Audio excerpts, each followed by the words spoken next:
So అసలు Gen Z, జెన్ alpha, జెన్ beta ఇలాంటి పదాల్ని నిర్మూలిస్తేనే దేశం యొక్క ప్రగతి ముందుకెళ్తుంది. ఏ అవసరం వచ్చినా ఆర్మీ పనిచేస్తుంది. కోవిడ్ లాంటి క్లిష్ట పరిస్థితుల్లో కూడా అందరికీ సెలవులు ఇచ్చారు, అందరికీ వర్క్ ఫ్రమ్ హోమ్ అన్నారు, అందరినీ కూడా go and SIT in your home అన్నారు. కానీ ఆర్మీ ఏం చేసింది? దేశం కోసం సరిహద్దుల్లో నుంచొని పోరాడింది. మేము ఇంటికి వెళ్తాం, మాకు వర్క్ ఫ్రమ్ హోమ్ కావాలి, కోవిడ్ ఉంది కాబట్టి మేము ఇంట్లో కూర్చుంటాం అని చెప్పలే. సో ఆర్మీ వెళ్ళి యుద్ధం చేసి వచ్చింది. జెన్జీ వెళ్తుందా యుద్ధానికి?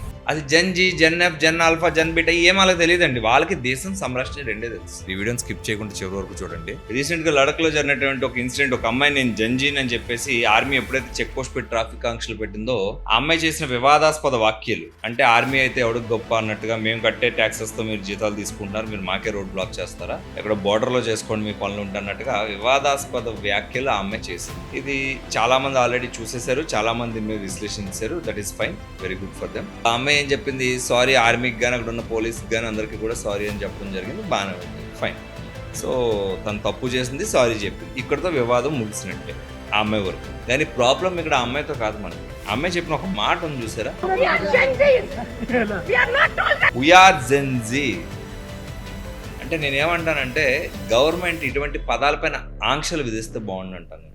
జెన్జీ, జెన్ ఆల్ఫా, జెన్ బీటా, అసలు ఏ జనరేషన్ అయినా కూడా జనరేషన్ పేర్లతో పలకాల్సిన పని లేదు. నార్త్ కొరియా వెళ్ళానండి జెన్జీ అని చెప్పేసి కిమ్మాం తొక్క తీసేస్తాడు అక్కడ. సో అంటే ఆ డెమోక్రటిక్ కంట్రీ కాదు కదా అనేది కాసేపు పక్కన పెడితే, even in the democratic country we have to respect hour army, our soldiers. వాళ్ళు కుటుంబాలను వదిలేసి, సొంత ఊరిని వదిలేసి మన రక్షణ కోసం ఈరోజు యుద్ధం వచ్చింది. పాకిస్తాన్ నుండి కొన్ని స్ట్రైక్స్ వస్తే ఆర్మీ వెళ్ళాలని అటాక్ చేస్తే దేశం మొత్తం సంబరం చేసుకున్నారు, సర్జికల్ స్ట్రైక్స్ పేరు చెప్పి. సో ఆర్మీ వెళ్ళి యుద్ధం చేసి వచ్చింది. జెన్జీ వెళ్తుందా యుద్ధానికి? అది జెన్జీ, జెన్ ఎఫ్, జెన్ ఆల్ఫా, జెన్ బీటా ఏం వాళ్ళకి తెలియదండి. వాళ్ళకి దేశం సంరక్షణ రెండే తెలుసు. వాళ్ళు ఎక్కడైతే ఆర్మీ నీడ్ ఉందో అక్కడికి వెళ్తారు. తుఫాన్లు వచ్చినప్పుడు, వరదలు వచ్చినప్పుడు సంరక్షించడానికి వస్తారు. అసలు ఆర్మీకి ఎప్పుడైనా ఎక్కడైనా దారి వదిలేయాల్సిందే. ఆర్మీకి ఉండే మేజర్ రోల్స్ ఎలా ఉంటాయంటే, ఆర్మీ ఎప్పుడు ఉపయోగపడుతుంది దేశానికి? యుద్ధం వచ్చినప్పుడు ఆర్మీయే కావాలి. పోలీసులు వెళ్ళి యుద్ధాలు చేయరు. యుద్ధం వచ్చినప్పుడు ఆర్మీయే కావాలి. అలాగే ఎక్కడన్నా విపత్తులు ఏర్పడినప్పుడు ఆర్మీ విమానాల్లో వచ్చి రెస్క్యూ చేస్తుంది. లోకల్ పోలీసులు వెళ్ళి అంత ఫాస్ట్గా రెస్క్యూ చేయలేరు. సో ఆర్మీకి ఉండే ఒక స్పెషలైజ్డ్ వెపన్స్ కానీ, ఆర్మీకి ఉండే ఒక స్పెషలైజ్డ్ ట్రైనింగ్ కానీ దేశాన్ని చాలా విపత్తుల నుంచి కాపాడుతుంది. ఏ అవసరం వచ్చినా ఆర్మీ పనిచేస్తుంది. కోవిడ్ లాంటి క్లిష్ట పరిస్థితుల్లో కూడా అందరికీ సెలవులు ఇచ్చారు, అందరికీ వర్క్ ఫ్రమ్ హోమ్ అన్నారు, అందరినీ కూడా go and SIT in your home అన్నారు. కానీ ఆర్మీ ఏం చేసింది? దేశం కోసం సరిహద్దుల్లో నుంచొని పోరాడింది. మేము ఇంటికి వెళ్తాం, మాకు వర్క్ ఫ్రమ్ హోమ్ కావాలి, కోవిడ్ ఉంది కాబట్టి మేము ఇంట్లో కూర్చుంటాం అని చెప్పలే.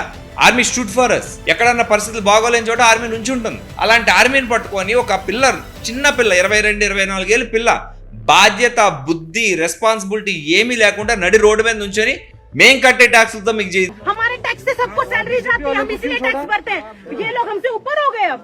అమ్మాయి కట్టేసే ట్యాక్సులు మరి ఎన్ని కోట్లు కట్టేస్తుందో మాకు తెలియదు. ఈ అమ్మాయి కట్టేసే ట్యాక్సులతో మొత్తం ఆర్మీకి జీతం ఇచ్చేస్తున్నట్టు మాట్లాడుతున్నారు. ఎస్, మన అందరి ట్యాక్సులతోనే ఈరోజు మన దేశాన్ని సంరక్షించుకుంటున్నాం మనం. ఓ పక్కన పాకిస్తాన్, ఇంకో పక్కన చైనా, బార్డర్ లో ఉద్రిక్త పరిస్థితులు ఉన్నప్పుడు ఆర్మీ లేకపోతే మన ఇంట్లో మనం కళ్ళు మూసుకుని ప్రశాంతంగా నిద్రపోతామా? ఈ బాధ్యత పిల్లలకు తెలియకుండా పెంచుతున్నారు చూసారా. జెన్జీని కాదండి, జెన్జీ కిడ్స్ ని తయారు చేస్తున్నారు పేరెంట్స్. సార్ ప్రతి దానికి పేరెంట్స్ ఎందుకంటారు sir? Yes, parents are the root cause of everything. Parent ఎలా డిజైన్ చేస్తే, పేరెంట్ ఎలా పెంచితే 90% ఆఫ్ చిల్డ్రన్ అలాగే పెరుగుతారు. కేవలం 10% మందే పేరెంట్స్ ఎలా పెంచినా కూడా తప్పు ప్రవర్తనలు కానీ మంచి ప్రవర్తన కానీ తెచ్చుకుంటారు. కొంతమందికి పేరెంట్స్ చెడ్డోళ్ళైనా పిల్లలు మంచి వాళ్ళు అవుతారు, కొంతమంది పేరెంట్స్ మంచి వాళ్ళైనా పిల్లలు చెడ్డోళ్ళు అవుతారు. వీళ్ళు 10% మాత్రమే. But 90% of the people, 90% of the children has been brought up how the parents have been brought up. ఇక్కడ అర్థం అవ్వాల్సిన విషయం ఏంటంటే, ఆమె అరవడం, ఆమె సారీ చెప్పడం చాలా చిన్న విషయం. కానీ మేము జెన్జీ, మేము ఎవరి మాట వినోం అనే పదం ఎంత తీవ్రవాదం అంటే it's more than a terrorist. I request and I demand the nation, మీరు అన్ని రాజకీయ పార్టీలు, అందరు రాజకీయ నాయకులు ముందుకు వచ్చి జెన్జీ, జెన్ ఆల్ఫా, జెన్ జెడ్ ఇలాంటి పదాలు ఎవరు ఉచ్చరించినా జైలు వేసి ఒక చట్టం తీసుకొస్తే అందరూ కూడా, మేము యువత, పెద్దవాళ్ళు, వృద్ధులు, ఇలా senior citizens, middle age persons and youth and kids, ఈ 4 గంటలోనే జనం అందరూ ఉంటారండి. ఇంకా జనరేషన్స్ పని ఏమీ లేదు. ఎందుకు జనరేషన్ ఎత్తుకోవాలి? అసలు మై పాయింట్ ఇస్, అసలు జనరేషన్ ఎందుకు ఎత్తుకోవాలి? జనరేషన్ ఎందుకు ఎత్తుకోవాలి? నేను జెన్జీ కాబట్టి ఇలా ఉంటాను, నేను పలానా కాబట్టి ఇలా ఉంటాను. That's the bloody thing happening in the society right. మొన్న ఢిల్లీ ఉద్యమం చూసాం, ఒక జెన్జీ ఉద్యమం కింద దాన్ని చిత్రీకరించారు. మరి అదే ఉద్యమం జార్ఖండ్ లో జరుగుతున్నప్పుడు, పంజాబ్ లో జరుగుతున్నప్పుడు ఏమైపోయారు? మరి అక్కడ జెన్జీ వాళ్ళు ఉన్నారు కదా, బట్ అక్కడ ఉద్యమాన్ని ఉద్యమం లాగా బాధితుల తరఫున ఉద్యమం చేశారు. బట్ ఢిల్లీలో మాత్రం ఈ జెన్జీ ఉద్యమం అని చెప్పారు. సో అసలు జెన్జీ, జెన్ ఆల్ఫా, జెన్ బీటా ఇలాంటి పదాల్ని నిర్మూలిస్తేనే దేశం యొక్క ప్రగతి ముందుకెళ్తుంది. మేము జంజీ కాబట్టి ఇలా ఉండొచ్చు అనే ఆలోచనే పెద్ద బూతు.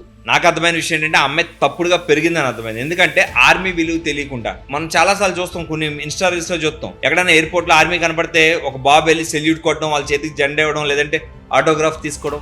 పేరెంట్స్ పిల్లల్ని అలా పెంచాలి. నా చిన్నప్పుడు ఆర్మీ వెహికల్స్ మా ఊర్లో వెళ్తుంటే మేము బైక్ మీద ఉంటే బైక్ మీద, సైకిల్ మీద ఉంటే సైకిల్ మీద పక్క ఆఫ్ చేసి నుంచొని వాళ్ళు వెళ్ళేదాకా సెల్యూట్ పెట్టి నుంచునే వాళ్ళు. ఎందుకంటే there army.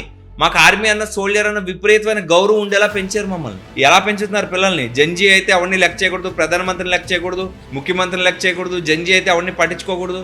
How far it is? ఎవరి మర్యాద వాళ్ళకి ఇస్తూనే మీ డిమాండ్స్ మీరు నెరవేర్చుకోవాలి తప్ప ఇష్టం వచ్చినట్టు మాట్లాడి ఏది పడితే అది వాగుతామంటే కుదరదు. అలాంటి చట్టాలు తీసుకొస్తేనే యువత అదుపులో ఉంటుంది, అందరికీ అందరి పట్ల బాధ్యత ఉంటుంది. ఈ విషయాన్ని ప్రభుత్వం సీరియస్ గా తీసుకోవాలి, పార్లమెంట్ లో బిల్ తీసుకురావాలి. అసలు జనరేషన్స్ పేరుతో జంజీ అని, జన్ ఆల్ఫా అని ఎవరు పిలుచుకోకూడదు. ఓన్లీ 4 రకాల మనుషులు ఉండాలి. 1 వృద్ధులు, 2 మిడిల్ ఏజ్ పర్సన్స్, 3 యువత, 4 చిన్నపిల్లలు. వీళ్ళు మాత్రమే ఈ ప్రపంచంలో ఉన్నారు. వీళ్ళకి కావాల్సిన డిమాండ్స్ ఏంటంటే ప్రభుత్వాలు నెరవేర్చాలి. అంతేగాని ఈ జనరేషన్ అని చేసుకుంటూ పోతే ప్రభుత్వాలు ఏమీ చేయలేవు. అండ్ ఇలా బతికితే, ఇలా పెరిగితే పిల్లలకు బాధ్యత అనేది ఎప్పటికీ రాదు. నాకు ఇదే అనిపించింది. ఎందుకంటే ఆ అమ్మాయి అరవడం, ఆగడం ఇది పెద్ద విషయం కాదు. బట్ ఆ అమ్మాయి చేసిన స్టేట్మెంట్, వీఆర్ జెన్జీ, మేము కట్టే ట్యాక్సులతో మీరు బతుకుతున్నారంట.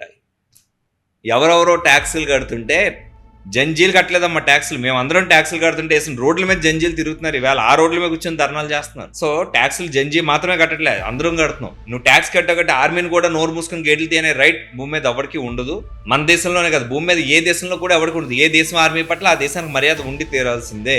సో ఆర్మీని, సోల్జర్స్ని ఎవరు పడితే వాళ్ళు మాట్లాడకండి. వాళ్ళ కుటుంబాలని, వాళ్ళ ఊర్ని అన్ని వదిలేసి మన కోసం యుద్ధాలు చేస్తారు. అదే కాదు, అవసరమైతే వాళ్ళ ప్రాణాలు కూడా వదిలేయడానికి సిద్ధంగా ఉండి ఆర్మీలో దిగుతారు. అలాంటి వ్యక్తులపై ఎవరు నోరు పారేసుకున్నా కూడా జీవితకాలం జైల్లో పెట్టేలాంటి సెక్షన్స్ అమలు చేస్తే వాళ్ళ పైన మర్యాద పెరుగుతుంది, ఎవరికాడికి నోరు అదుపులో కూడా ఉంటుంది. Please like, share and subscribe giant media AP and Telangana.